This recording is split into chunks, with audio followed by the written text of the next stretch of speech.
회복의 자리에 오신 여러분들을 사랑하고 축복합니다. 하나님 살아계심을 믿습니까?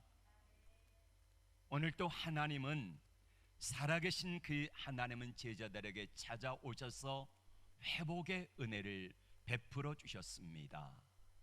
여러분, 회복이 뭘까요? 뭐가 회복일까요? 기름 떨어진 자동차가 주유소에 가는 게 회복입니다.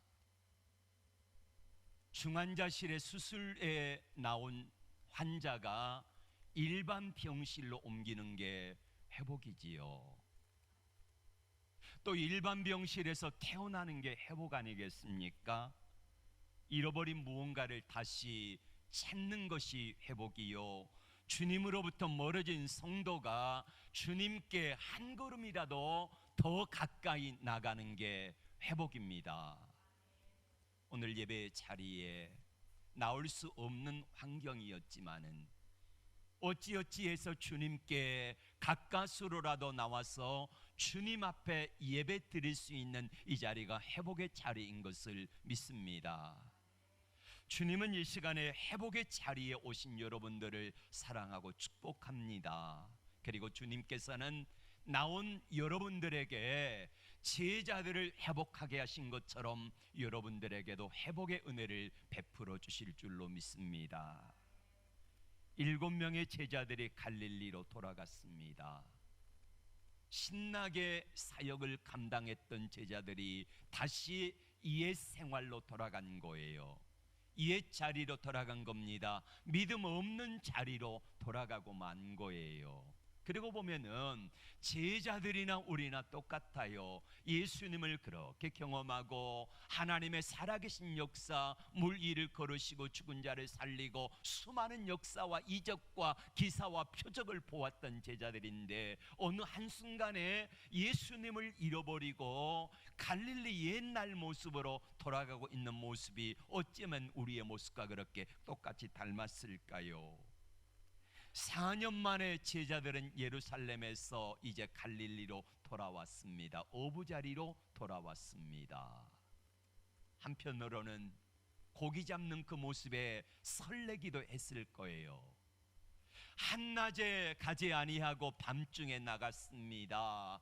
밤중에 나가면서 제자들은 4명의 제자들은 어부 출신이잖아요. 베드레, 안드레, 야고보, 요한 4명의 제자들.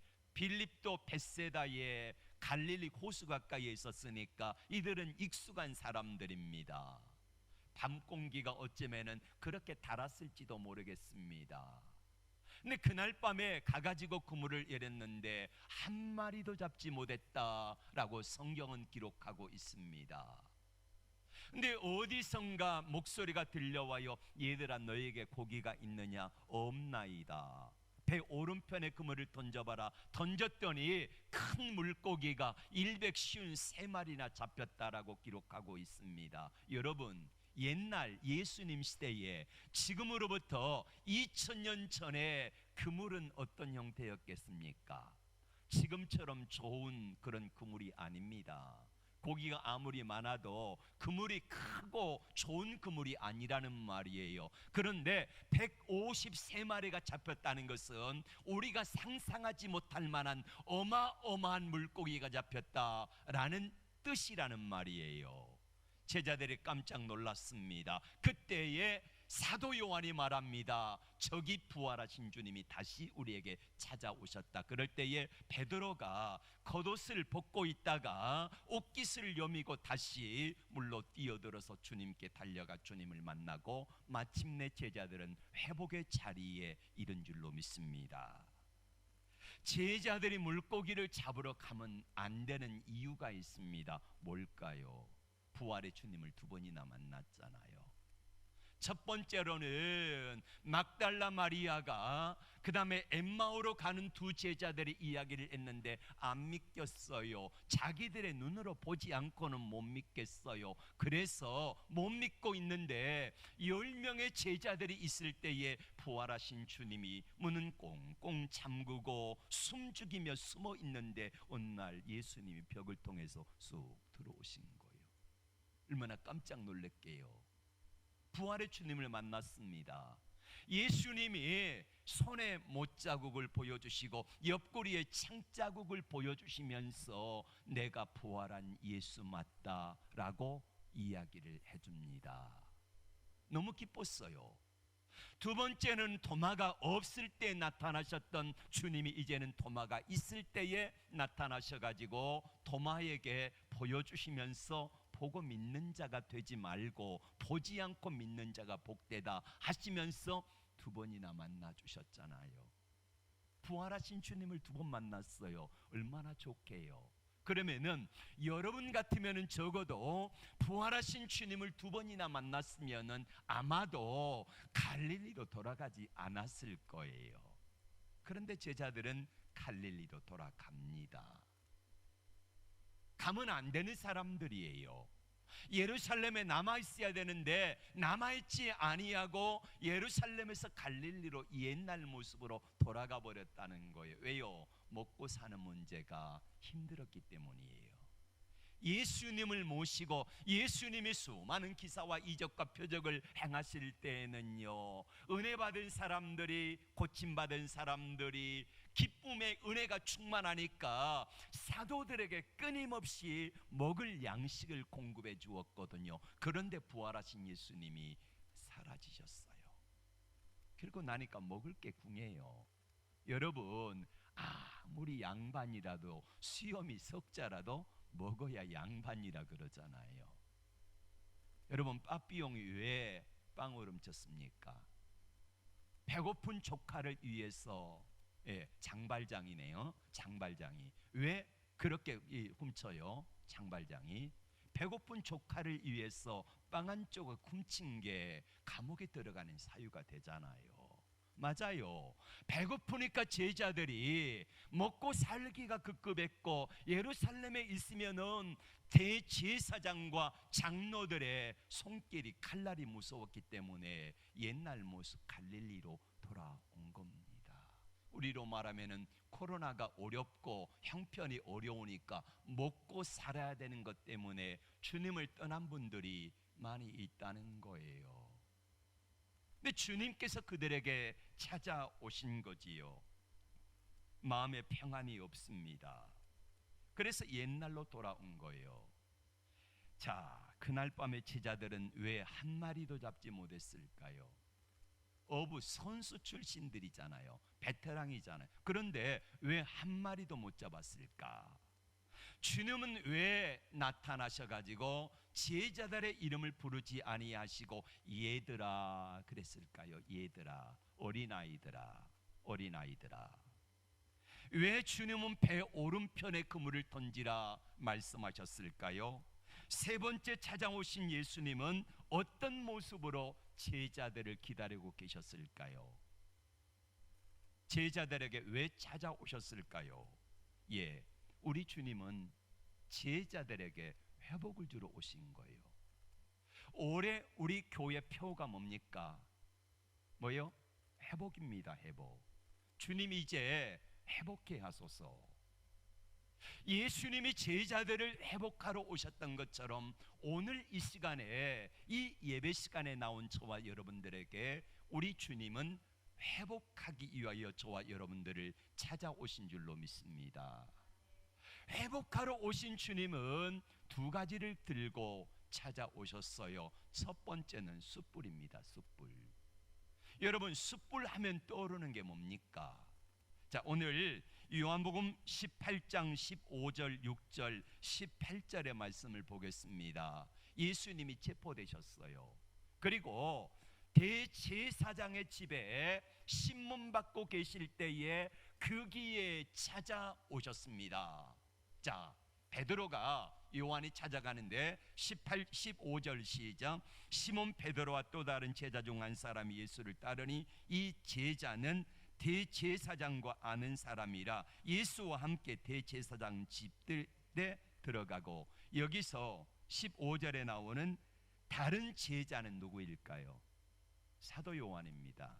자기 이름을 숨기고 있어요. 16절 계속 베드로는 문 밖에 서 있는지라 대제사장을 아는 그 다른 제자가 나가서 문 지키는 여자에게 말하여 베드로를 데리고 들어오니, 그러니까 사도 요한이 대제사장 가문과 아는 사람이 있었던 것 같아. 그래서 베드로를 좀 데리고 와달라 해서 베드로가 데리고 왔습니다. 18절 볼까요?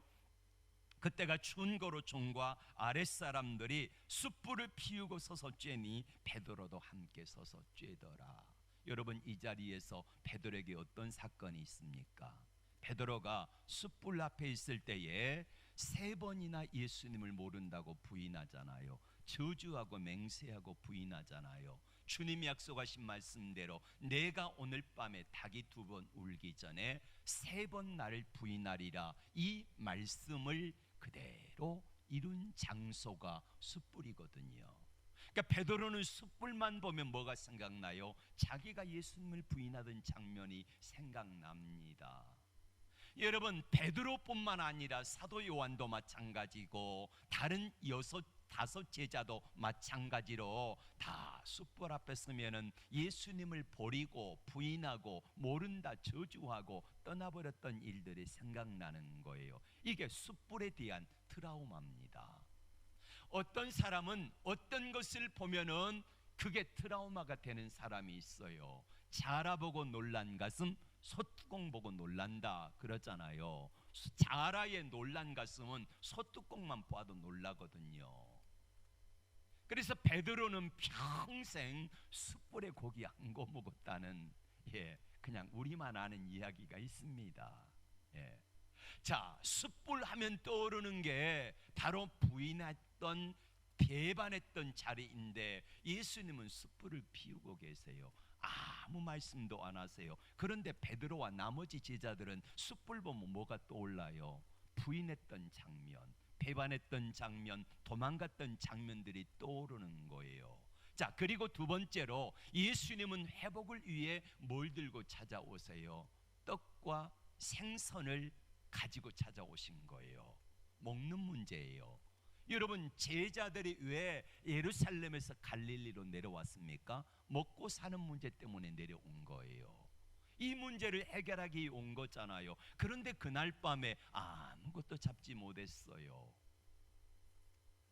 근데 주님께서는 뭐라고 하셨습니까? 배 오른편에 그물을 던져봐라. 주님 편에, 말씀하신 편에 말하는 대로 순종해봐라. 그랬더니 고기를 많이 잡은 거예요. 떡과 고기의 문제, 먹고 사는 문제, 내 말대로 내가 인도하는 대로 순종하면은 너희에게 그 문제가 해결될 거라라는 사실을 보여주시면서 우리 주님은 제자들의 필요를 아시고, 첫째는 숯불을 가지고 2번째로는 떡과 생선을 가지고 저들에게 먹는 문제, 너희들 원하는 대로, 너희가 하는 대로 되는 게 아니라 내가 함께 하면은 그 문제 풀어줄게 하시면서 제자들에게 찾아오신 줄로 믿습니다. 2번이나 부활하신 주님이 제자들에게 나타나셨고, 오늘 3번째로 다시 나타나신 이유가 뭐라고요? 제자들에게 뭘 주러? 회복을 주러 오신 거예요. 회복을 주러. 오늘 주님이 이 시간에 이 자리에 뭐하러 오셨습니까? 여러분들에게 회복을 주러 오신 것입니다. 우리 주님이 우리를 왜 부르세요? 뭐하러 부르세요? 회복을 주려고 오신 것입니다. 예수님은 제자들을 책망하기 오신 게 아니에요. 숯불은 제자들에게 무언의 압력입니다. 예수님이 사랑하시는 방법이에요. 그분의 방식이에요. 제자들을 회복하기 위한 방식. 여러분, 베드로와 다른 제자들에게 숯불은 트라우마거든요. 이것 보면 트라우마가 생겨요. 그것만 보면 깜짝깜짝 놀래요. 베드로가 닭 울음소리가 나면은 새벽에 벌떡 일어나서 그는 울면서 하나님께 기도했다고 하는 그런 전설이 내려오고 있습니다. 닭 울음소리만 나면은 숯불만 보면은 베드로는 깜짝깜짝 놀라는 거예요. 그리고 베드로는 주님 앞에 다시 자신을 다잡는 기회가 되어진 거지요. 베드로를 책망하려고 하셨다면은 예수님께서는 나타나자마자 숯불 피우고 떡과 고기를 가지고 나타나신 것이 아니라 예수님께서는 제자들에게 찾아오셔서 야 베드로야 하시면서 아마 책망하셨을 거예요. 나머지 6 제자들도 마찬가지입니다. 우리 주님은 저들에게 아무런 말씀도 하지 아니하시고 단지 숯불과 저들의 피로를 어떻게 채워갈 것인가를 똑똑하게 보여주시면서 내가 함께하는 편, 오른편, 믿음의 편, 말씀의 편에 살아갈 때에 너희를 내가 회복하는 바로 그 하나님이라는 사실을 똑똑히 보여주시면서 제자들에게 회복을 약속하신 거예요. 제자들의 약함을 주님은 다 아세요. 우리의 연약함도 아세요. 우리 믿음 없음도 주님은 다 아세요. 때로는 우리가 주님을 삶 속에서 부인하며 믿지 못하며 주님이 원하시는 믿음의 자리에 있지 못하고 세상으로 향하여 달려나가는 우리의 연약한 모습도 주님은 다 아신다는 거예요. 그래서 제자들에게 찾아오셔서 베드로야 요한아 야고보야 라고 부르지 아니하시고 주님께서는 뭐라고 불러요? 얘들아 라고 부르신 거예요. 얘들아, 어린아이 같은 믿음의 사람들아, 연약한 자들아, 이게 얘들아라고 부르신 이유라는 말이에요. 그래서 주님은 찾아오셨습니다. 자, 제자들은 예루살렘에 있으라고 말씀하심에도 불구하고 떠나서 갈릴리로 도망온 이유가 거기가 있어요. 연약합니다. 주님께 대한 확신이 없는 거예요. 뭐 먹고 살아야 되지? 어떻게 살아야 되지? 내 인생을 더 이상 주님께 맡기고 싶은 생각과 의지가 없어요. 주님에 대한 신뢰와 믿음이 없어졌어요. 주님이 계실 때에는 주님이 가는 곳마다 수많은 환자들이 고쳐지고 귀신이 떠나가고 죽은 자가 살아나니까 물질도 많았고 제자들의 어깨를 으쓱하게 하는 장면들도 많았습니다. 그런데 지금은 모든 게 다 사라지고 말았어요. 없어요. 그러다 보니까 제자들은 자연스럽게 우리 주님이 안 계신 자리, 빈자리가 너무 컸기 때문에 갈릴리로 돌아올 수밖에 없었다는 거예요. 그래서 주님은 갈릴리로 도망간 제자들을 뭐하러 찾아오셨다고요? 회복을 위해 찾아오신 거예요. 오늘 이 자리에 주님이 뭐하러 오신 거예요? 여러분들을 회복하기 위해서 오신 것입니다. 김미진 장로의 간증 가운데 이런 이야기가 있어요. 사업이 쫄딱 망했습니다. 그 잘 살던 사람이 수십억 재산이 20대 때에 수십억 재산을 모은 거예요. 20대 때에 상위 1%에 든 거예요. 예, 그 나이로는 상위 1%에 들었다는 거예요. 자, 그랬던 이 사람이 쫄딱 망하고 나서 2평짜리 안경점을 일산에서 했습니다. 2평짜리, 그것도 2층인가 3층인가에서 누가 안경점에 와요.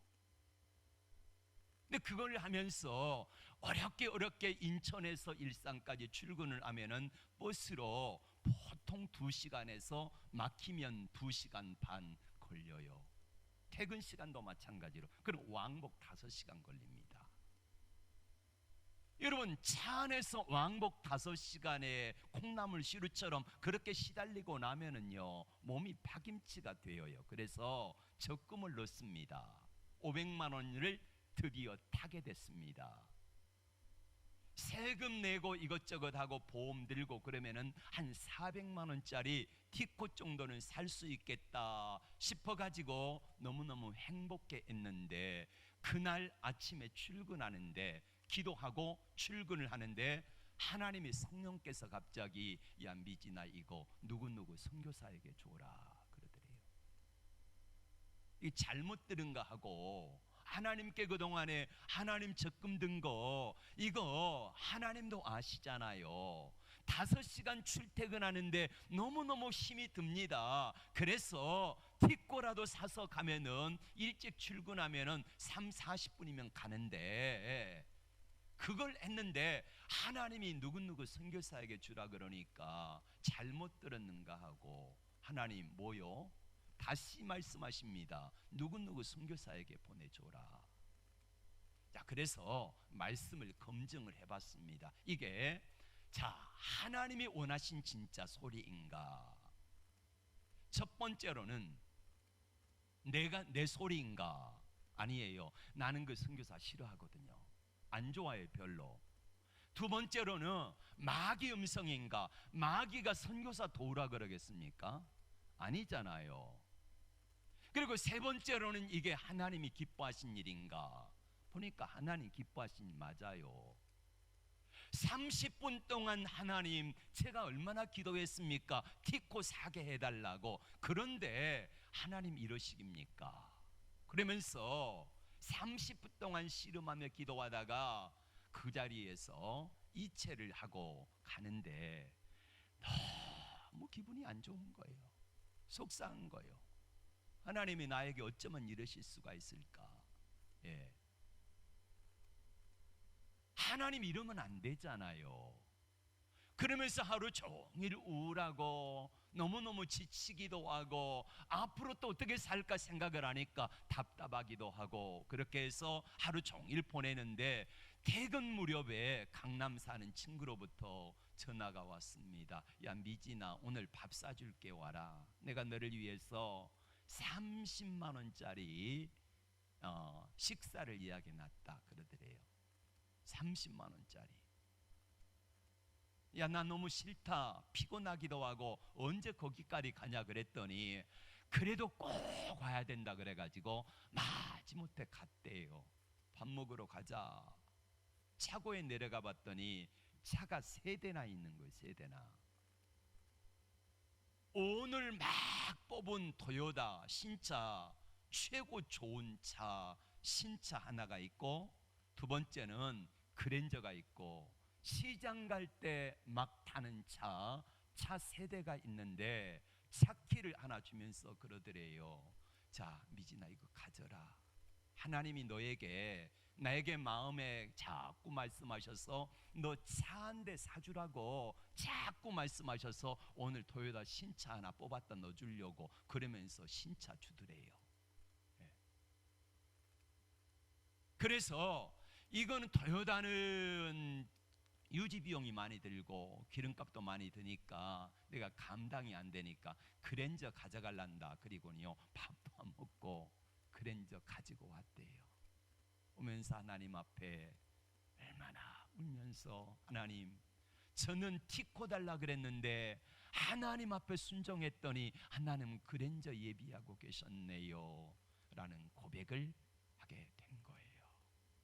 여러분, 하나님의 살아계심과 하나님의 주권과 하나님의 음성을 듣고 가면은요 더딘 것 같고 아닌 것 같고 망하는 것 같고 실패하는 것 같지만은 하나님의 인도함을 따라가는 자리, 주님의 오른편에 있는 자리, 말씀의 자리에 있기만 하면은 하나님은 사랑하는 자녀의 앞길을 책임져 주시는 것을 믿으시기를 바랍니다. 그런데 많은 사람들이 그거를 믿지를 못해요. 믿음이 없다는 거예요. 여러분, 주님은 우리에게 말씀하실 때에, 주님은 우리의 경제 문제를 해결하실 때에 어떻게 하세요? 제자들에게 뭐라고 말씀하셨습니까? 배 오른편이다, 오른편이다, 내 편이다, 말씀의 편이다 말씀을 하세요. 요한복음 15장 7절에 뭐라고 말씀합니까? 너희가 내 안에 거하고 내 말이 너희 안에 거하면은 무엇이든지 원하는 대로 구하라. 그리하면은 주시리라. 이게 주님의 약속이에요. 내 안에 거하라. 그리하면은 내가 너를 책임져 줄게. 네 인생을 책임져 줄게. 내 가정을 책임져 줄게. 내 사업을 책임져 줄게. 이게 주님의 말씀이고 주님의 약속인데 잘 못 믿어요. 안 믿어져요.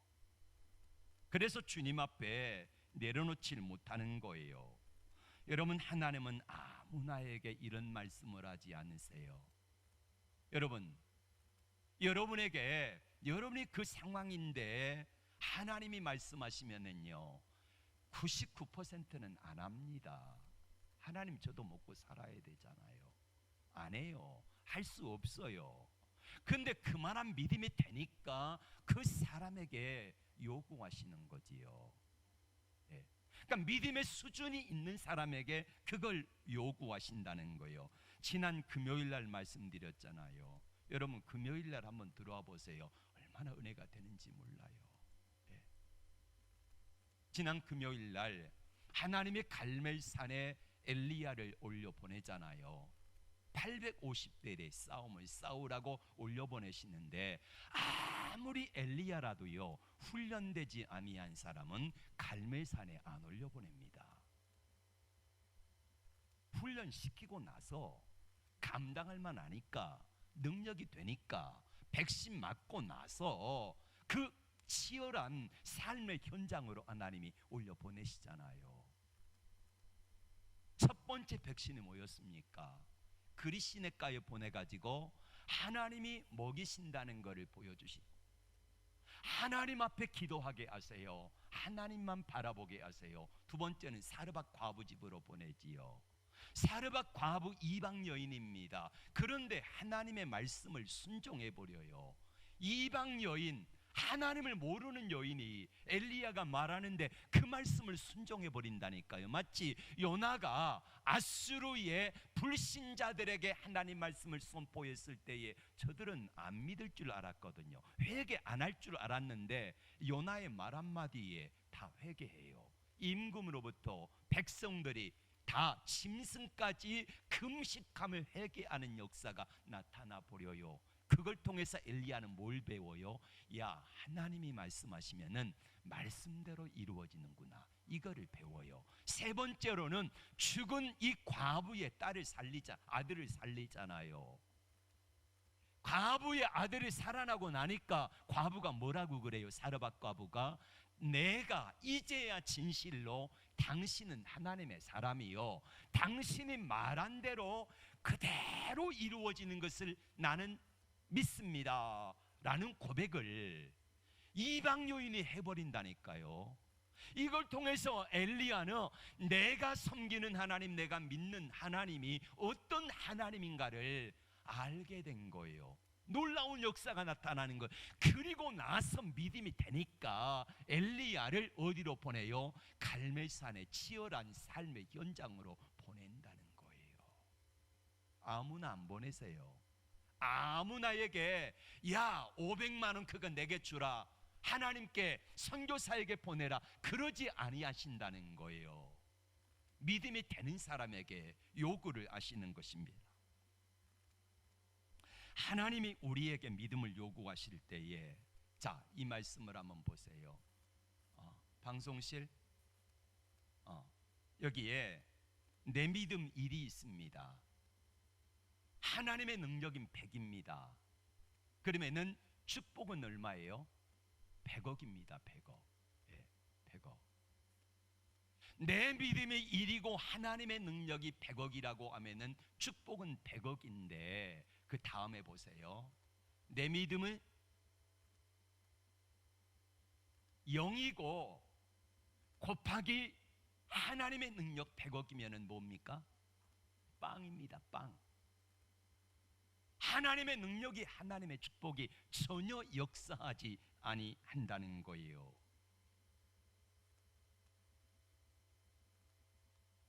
아무리 전능하신 하나님이라도, 아무리 전능하신 능력의 하나님이라도 내 믿음이 빵일 때에 하나님이 내 삶에 아무런 영향력을 미치지 못하는 거예요. 자, 그 다음 보여주세요. 내 믿음이 0.00001입니다. 곱하기 100억은 얼마예요? 1000입니다. 1000. 예. 그러니까 하나님의 능력이 아무리 많아도 내 믿음의 수준에 따라서 하나님의 축복이 결정된다는 거지요. 여러분, 성경이 다 이해되어지고 믿어지십니까? 아니요. 이해되어지지 않습니다. 다 믿어지지 않습니다. 하나님이 내 삶을 인도하는 역사가, 내 인생을 향하신 하나님의 계획을 여러분 다 아십니까? 다 믿습니까? 다 알고 계십니까? 아니요, 못 믿어요. 안 믿어질 때가 많아요. 지난주 말씀드렸던 대로 모세도 하나님의 의도를 몰라서 하나님 왜 이래, 저한테 왜 이러세요? 아브라함도 약속하셨으면서 왜 하나님 안 주세요? 25년 동안이나 그랬어요. 아브라함뿐만 아니라 다윗도 나의 하나님 어찌하여 나를 버리셨나이까 그랬어요. 여러분, 이때 이들의 믿음이 얼마인 줄 아십니까? 믿음이 일이 못 돼요. 일이 못 돼요. 일이 못 된다는 것은 뭡니까? 영이라는 말이에요. 자, 제가 이 말씀에 대해서 자세하게 설명하기 위해서 예전에 시소 원리를 말씀을 드렸잖아요. 시소 원리. 자, 시소가 있습니다. 가운데 이게 있고 시소가 있는데, 이게 하나님의 능력. 자, 아니 내 믿음, 하나님을 크게 보는 믿음. 이게 여기하고 세상을 더 크게 보는 믿음하고 이게 두 개가 있습니다. 하나님을 크게 보는 믿음이 51%면은 세상을 크게 보는 믿음은 얼마입니까? 49잖아요. 그러면은 내가 하나님을 크게 보는 51% 믿음의 이 49를요 가지고 놀아요. 단 1%라도 크면은 가지고 놀 수 있다는 거예요.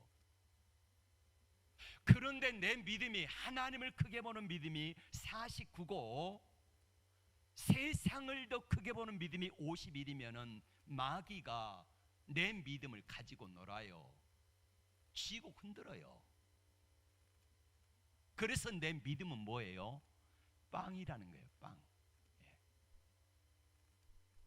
엘리야가 하나님 앞에서 갈멜산에 올랐을 때에 열왕기상 18장에서는 하나님을 크게 보는 믿음이 더 크니까 아무리 바알과 아세라 선지자 뿐만 아니라 아합과 이세벨이 뭐라 그래도 이걸 쥐고 흔들 수 있는 능력이 엘리야를 통해서 나타나요. 하나님의 능력이. 그러니까 견뎌요. 그런데 그 다음 장에 열왕기상 19장에 가면은 엘리야가 뭐라고 말합니까? 이세벨이 말할 때에 당신 죽여버리겠어. 이 한마디 말에 하나님을 크게 보는 믿음이요 점점 작아져. 그러니까 이세벨이 엘리야를 쥐고 흔들잖아요. 엘리야의 믿음은 뭘마다? 빵이다. 빵. 예. 그러니까 죽고 싶다느니, 나만 남았다느니, 죽여달라느니 이런 말을 하잖아요. 여러분, 우리가 믿음이 있다고 하는데 49의 믿음은요 빵입니다. 40의 믿음도 빵입니다. 30 정도의 믿음이 있다, 이것도 빵입니다. 단 1%라도 하나님을 크게 보는 믿음이 내게 있다고 하면은 그 믿음이 역사하는 거고, 하나님이 우리에게 원하시는 것은 바로 단 1%라도 하나님을 크게 보는 믿음을 갖는 것을 주님께서는 원하신다는 거예요. 여러분의 믿음은 얼마입니까? 여러분의 믿음은, 주님이 원하시는 믿음은 세상보다, 환경보다 하나님을 더 크게 보는 믿음을 단 1%라도 크게 보기만 하면은 하나님께서 여러분의 인생을 책임지십니다. 이끌어 가십니다. 인도해 가십니다. 승리케 하실 것입니다. 믿음이 있노라고 하는데요, 49의 믿음은 빵이라는 사실을 꼭 기억하십시오. 빵. 예, 0이라는 말이에요. 0 곱하기 하나님의 능력 100억 곱하면은 무엇이라고요? 빵이요. 빵. 예. 그러나 단 1%라도 하나님을 크게 보는 믿음이 있으면은 1 곱하기 하나님의 능력 100억이면은요 100억의 축복이 하나님께 주어진, 하나님으로부터 내게 주어진다는 거예요. 어떤 여집사님의 이야기를 해볼까요? 이 여집사님은 삶에 희망이 없는 분이에요. 결혼해가지고 아이들 낳고 살아가는데 남편이 중한 병에 걸렸어요. 직장을 못 나가요. 그래서 남편을 먹여 살래요. 아직 젊고 애들도 어린데 남편이 벌어야지. 못 나가고 병원비 들지 약해가지고 집안에만 있으니까 너무너무 힘들어요. 여집사님이 나가서 보는데 얼마나 벌지 못해요. 친정도 도와줄 사람이 아무 사람도 없고 시댁도 자기를 도울 수 있는 사람이 아무도 없어요. 여기를 봐도 희망이 없고 저기를 봐도 희망이 없어요. 그런데 이제 언제부턴가 예수를 믿기 시작하면서 하나님의 말씀을 듣고 새벽마다 기도하면서 하나님의 말씀 붙들고 기도하기 시작합니다. 그래도 기도하니까 희망이 보여요. 힘이 생겨요. 의지할 때가 있잖아요. 근데 친정과는 원수처럼 산 지가 20년이 넘었어요. 특별히 오빠하고 관계가 너무너무 안 좋아요. 왼수처럼 지냅니다. 20년 이상을 발을 뚝 끊고 전화 한마디 안 하고 명절에도 연락도 아무것도 안 하고 그렇게 살아가고 있는 중이에요. 그런데 어느 순간에 전화가 왔어요. 그 왼수 같은 오빠로부터 아버지가 돌아가셨다고. 가기 싫었지만은 못해서 갔습니다. 가가지고 아버지 장례를 치르는데 그 왼수 같은 오빠 보기만 해도 미워요. 예. 이런 상황 속에서 장례를 다 치르고 나서 하나님께 그래도 기도하는데 하나님께서요, 야, 너 앞으로도 왼수처럼 오늘 이 자리 떠나면은 네 오빠하고 영영 화해 길이 없다. 하나님이 그런 마음을 주세요. 하나님 뭐라고 그러셨어요? 왼수도 사랑하라 그랬는데, 용서하라 그랬는데, 왼수를 축복하라 그랬는데, 그래도 오빠잖아요, 오빠. 그래서 하나님의 말씀이 생각났습니다. 마태복음 18장 18절에 하나님은 뭐라 그러시냐면은 내가 땅에서 매면은 하늘에서도 매이고 내가 땅에서 풀면은 하늘에서도 풀리리라 그랬잖아요. 그 말씀이 버뜩 생각나가지고 용서하라는 말이 생각이 나가지고 오빠에게 이제 떠나기 앞서서 장례를 치르고 가는 날 오빠에게 이렇게 말했대요. 오빠, 내가 철없어서 내가 오빠에게 왼수처럼 이렇게 지냈는데 나를 용서해 줘. 내가 잘못했어. 오빠, 앞으로는 좋게 잘 지내보자. 그러면서 용서를 빌었더니 그 오빠도 아니다. 오빠가 너무 너에게 잘못했다. 오빠가 뭐 미안하지. 그러면서 이게 화해가 되어지네. 여러분, 평생을 가족들하고 친정 식구들하고 왼수처럼 지내다가 가슴속에 기도하면은 뭐가 떠올라요? 이게 돌덩이처럼 뭔가가 꽉 막히고 있었는데 돌아가는 발걸음이 얼마나 평안한지 몰라요. 그럼 몇 달이 지났는데 전화가 왔어요. 어이 동생아, 내가 돈 좀 보냈다.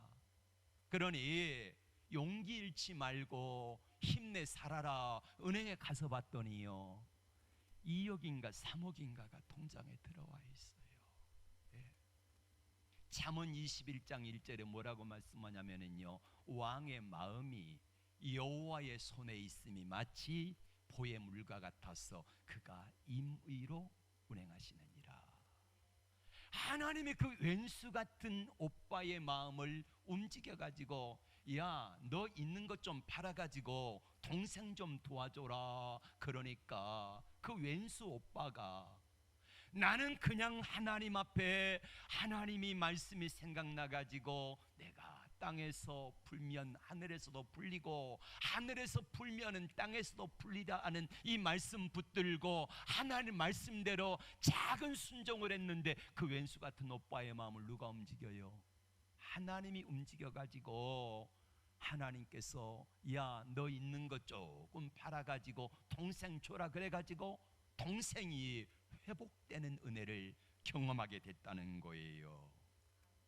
여러분, 이 여집사님이 뭐라 그러냐면은 이제야 하나님이 살아계시다는 사실이 믿어지네요. 물론 포도주를 만드시고 세상보다 환경보다 하나님의 크시다는 사실을 그가 믿게 되었다고 하는 아름다운 고백과 간증을 하고 있는 것입니다. 여러분의 믿음은 몇이나 되어집니까? 49요? 49의 믿음은 얼마예요? 빵. 0이라는 말이에요. 하나님의 역사 없어요. 엘리야가 갈멜산에서 올라갈 때는 49가 50일 이상이었어요. 59일 이상. 그러니까 하나님의 역사하세요. 하늘에 불이 내려 번제물을 사르고 엘리야가 기도하니까 비가 내리고. 그런데 열왕기상 19장에 가면은 엘리야의 믿음이요 49 이하로 떨어집니다. 누가 크게 보여요? 환경이, 세상이, 이세벨이, 그의 말이 하나님보다 크게 보이니까 이때 엘리야의 믿음은 얼마라고요? 빵이라니까요. 빵. 네. 우리는 착각하며 살아요. 내 믿음이 내가 예수를 믿고 안 떠나니까 일은 내겠지. 웃기지 마세요. 일은 빵입니다. 그러니까 하나님의 역사 없는 거예요. 내가 예수를 믿는 것 같지만은 믿는 게 아니라니까요. 주님을 떠나지 않았지만, 주님을 부인하지 않았지만은, 주님을 안 믿는 건 아니지만은, 믿는 거는 믿는 거지만은, 내 믿음이 주님을 보는 믿음이 단 1%라도 작으면은 내 믿음은 있는 게 아니라 마귀가 가지고 노는 빵의 믿음을 가지고 살아가고 있어서 하나님의 역사가 없다는 겁니다. 갈멜산에 엘리야가 올라갔을 때에 백성들에게 뭐라고 말합니까? 너희가 바알과 하나님 사이에서 언제까지 머뭇머뭇하려느냐. 책망하잖아요. 바알이 만약 하나님이면 바알을 쫓고 하나님이 진짜 살아계신 전능하신 하나님이라면 하나님을 쫓으라 했고, 엘리야의 하나님의 응답하신 것을 보고 바알 아세라 850명의 선지자들을 백성들의 손으로 잡아다가 기손신에 데려가서 다 죽이잖아요. 믿음이 있기 때문에, 믿음이 회복되니까 그렇습니다.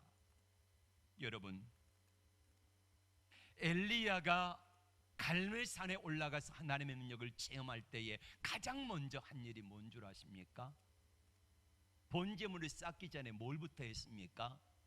무너진 제단을 다시 쌓습니다. 12돌을 쌓고 무너진 제단을 쌓고, 그리고 그 무너진 제단 위에다가 나무와 번제물을 올려놓고 도랑을 파고 물을 12통이나 갖다 부었어요. 자신이 있다는 거지요. 내 뒤에 누가 계시다고? 하나님이 계시다고. 이 믿는 믿음이 있으니까, 자신 있으니까 그 일을 하는 거잖아요. 그리고 번제물이 내리잖아요. 여러분, 가장 먼저 해야 되는 게 뭡니까? 엘리야가 했던 것처럼 무너진 제단을 수축하는 일입니다. 무너진 제단 수축은 뭐예요? 하나님과 관계 회복이에요. 이게 되지 아니하면은 우리는 하나님의 능력에서 자유로울 수 없다는 거예요. 하나님의 능력을 받을 수가 없다는 거예요. 그래서 가장 먼저 해야 되는 게 무너진 제단을 수축하는 일입니다. 이게 되지 아니하면은요, 하나님과 관계가 회복되지 않고 내 믿음은 빵입니다. 빵. 이 수준에 머무니까 하나님의 능력이 내 안에 역사하지 못하는 거예요. 예배의 제단이 무너지지 않도록 하십시오. 기도의 제단이 무너지지 않도록 하세요. 말씀의 제단이 무너지지 않도록 하세요. 그래 사는 길입니다. 디모데전서 4장 9절 뭐라고 말씀하세요? 말씀과 기도로 거룩하여짐이니라. 말씀과 기도로 거룩하여진다는 거요.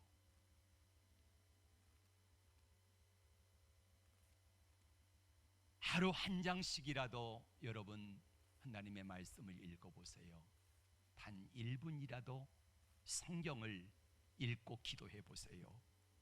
자, 이제 말씀을 맺습니다. 주님이 왜 제자들에게 찾아오셨습니까? 회복을 주기 위해 찾아오셨습니다. 어떻게 회복시키세요? 회복은 주님을 붙잡는 겁니다. 회복은 주님 편에 서는 거예요. 회복은 주님의 말씀을 붙잡는 겁니다.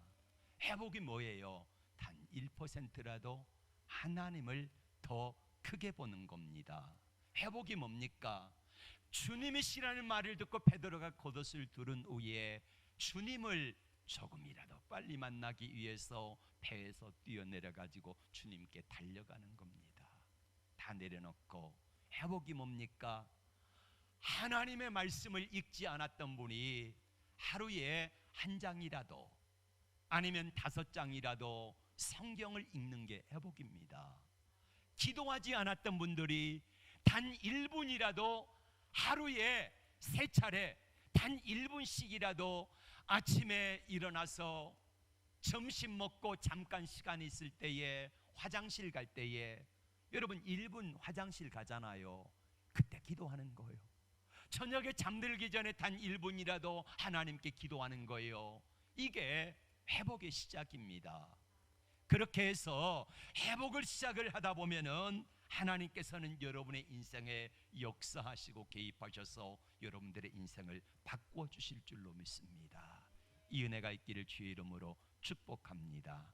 우리 다 함께 일어서서 함께 기도하기를 원합니다. 하나님,